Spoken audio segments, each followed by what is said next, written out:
the last 7 years, I've traveled the world hosting a TV show in which I've covered over 100 different jobs, gigs, and professions.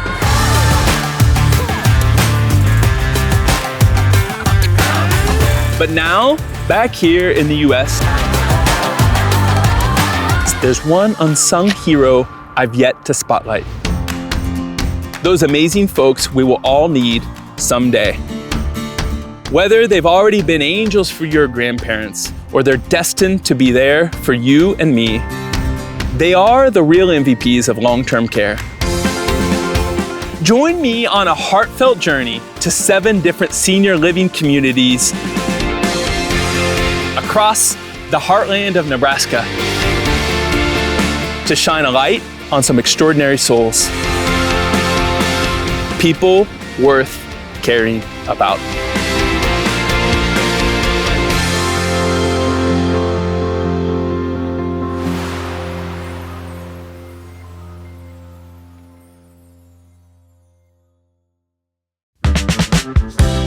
I'm excited because today I get to wake up a senior living facility. I am in Broken Bow, Nebraska, at the Brookestone View. Here we go. Good morning. You must be Madison. Good morning. Peter. Welcome to Brookestone. Great Madison. to meet you. Nice to meet you.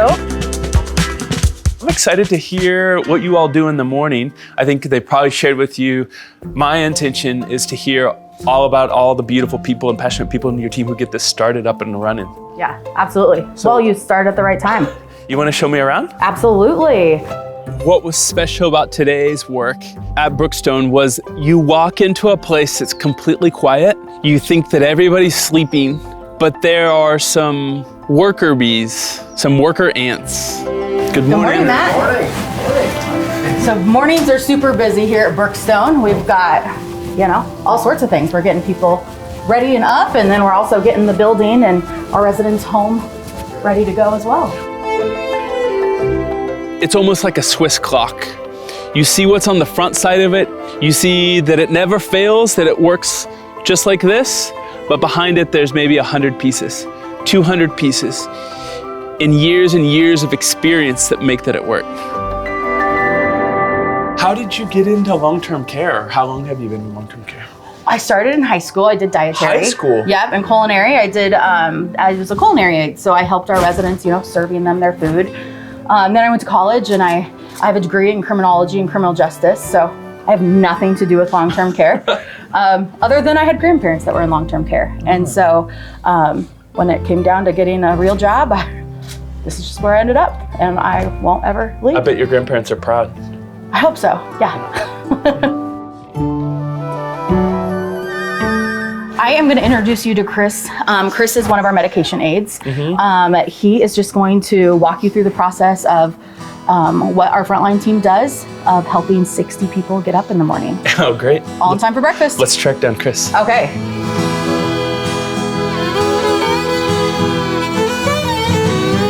Hi, Chris. Peter. Chris. Great to meet you. Yes. I think I'm being passed off to you, and you're going to show me how to get everything done up and running before 7 a.m. Is that right? Yep, getting everything going. Right. So Well, you guys have fun. Thank you. Where are we going? We're going to go to 306. Do you know everybody's morning quirks, their routines? Pretty much, yeah. Who's the happiest person in the morning? The happiest person in the morning. Besides you. Besides me? That's hard to beat. What's your favorite part of the morning? I like to make people smile when they get out of bed. You get them first thing in the morning, and not everybody's a morning person, but if you can get them to crack a smile and be happy, why, we're off to a good start. So how long have you been here? I've been on this hill for 33 years. You're part of the foundation here then? Yeah. So. What are we doing here? All right, we're gonna go in here and get Mark up. Mr. Weitzel. Good morning, Mark. When I went into Mark's room to wake him up, I asked Chris what was the secret, and he said, you got to kind of figure out their quirks. You know the tone of the voice, the speed that with you talk. Hey, buddy. I got Peter here with me this morning. Should we get up for some breakfast? All right. Chris's secret is he knows enough about everybody's personality and about their history and about their family and about their personality that he can make jokes. He's about 10 years older than I, and we both have wrestling in common, so we like to talk a lot of smack about wrestling. Right? They both had in common, they were both wrestlers. They made jokes about Mark kind of being a troublemaker. All right, guys, come meet Mark. Hey, Mark, you look great. You got cleaned up. Is Chris your buddy? And you could see in his eyes, he truly loves Chris. It was like brothers taking care of each other. You want to go, does he go to breakfast? Yep. Want me to take you down? Some coffee. He loves coffee. We'll get your pedals on here. And Mark, can you hold my camera? Want to hold my camera? There you go.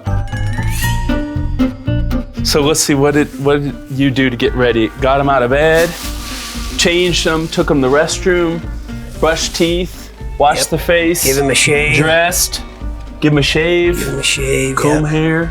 Yep. You did all of that in about 15, 20 minutes. Yep. Chris has the talent of a psychologist and is being able to read people. How many people will you get out here in a morning? Probably usually 7 or 8. The heart of a caretaker, and obviously some legs if he can stay working all day long with a 12-hour shift. Good morning, gentlemen. Morning, Bob. I'll get you some coffee, Mark. I'm Bob. Good to meet you, Bob. Some hot coffee here. It's pretty warm, so be careful. Careful, you'll break that camera. All right, Mark, I'm getting ready to take off. It was good to hang out with you. Will you take care of Chris for the rest of the day?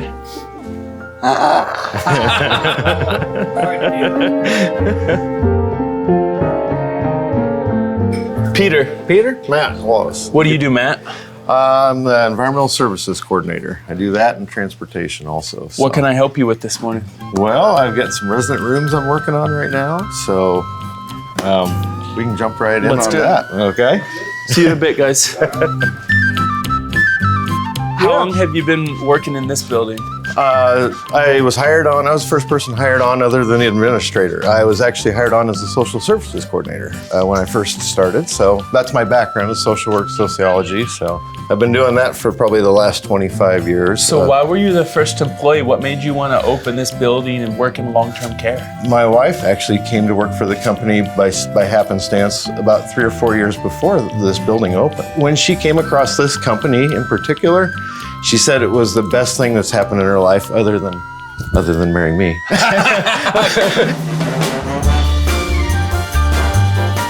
What do we want to dive into now? Well, we're just going to start doing some cleaning, just some general cleaning, disinfecting, those type of things. All right, we'll just kind of start right here, right as we enter. Like everything that you would touch? Yep, everything you would touch, all the doorknobs, the light switches here. How many rooms will you do in a shift? Probably about 30 beds worth. So some of these rooms are double rooms. There are 20, 25? Yep. And all the handles on and anything that looks dirty. That's visibly soiled. And then a clean one here. We'll use a clean rag for the bathroom portion. So. Okay.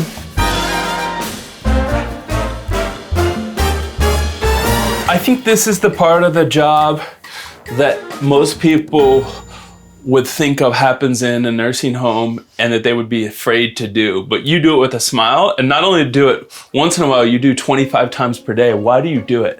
Why do I do it? Oh, I just love the people I work with, the residents. I love serving the residents. I love the team I get to work with. I love training the team that I get to work with. It's just fulfilling. So let me put this away in the cart real quick. Can you tell I had good CNA training? Yes.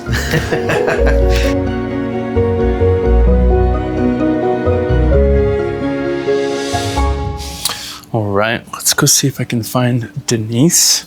I bet this is it. Hello, Peter. Hello, you must be Denise. I am Denise. What are you all playing? That's when I got thrown into probably what might be the most fun part of the day, noodling. This is a game called Noodle Ball. So we use a balloon and we use pool noodles to do this. And the idea is just to keep the balloon up in the air. Okay, just keep great. it up in the air. But we're trying to have fun. It's mostly to have fun, but we also are working on reaction time and exercise. Okay. This is one of our favorite things because it doesn't even seem like exercise. All right, keep it up in the air. Whoop. This is one where it pays to have kind of long arms.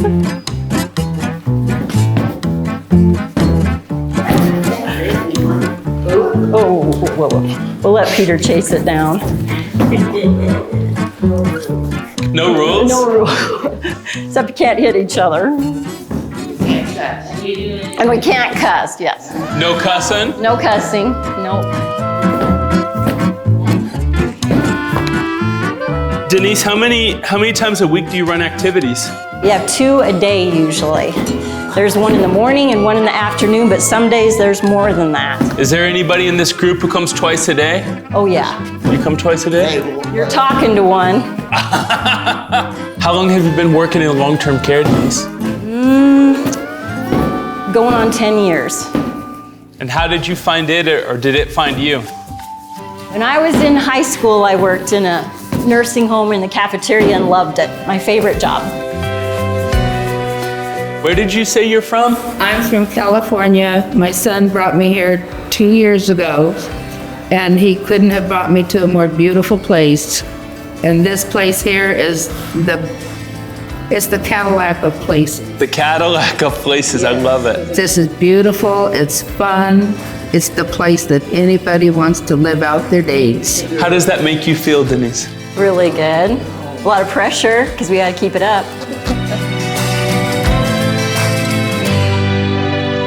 All right, we had a rest, so it's time to play again. Everything came together because I saw people from getting out of bed to breakfast to seeing them play a game. But all the time that I was having fun, there were a whole bunch of people behind me. Aides, med aides, CNAs, who were doing the hard part of the job. And when I would ask them, like, why do you do this? I'd get answers, the stories, the impact that you're making on people's lives. The smile says it all. That's how you get your morning started. You walk in and you see somebody's happy to see you, and that just makes you feel appreciated. I'm in the right place. If you work in a place like this with older people, you will be needed. And everybody has to have that feeling of being needed and appreciated, and you will be. What does dignity mean to you? That's what we're trying to do here. Our elders deserve dignity from birth till the time that they pass away. This is the front lines. They're the ones that are providing the care every single day, all day long, and making those differences in the residents' lives. There's really no career that you're going to be able, where the individuals truly care for what you're doing for them.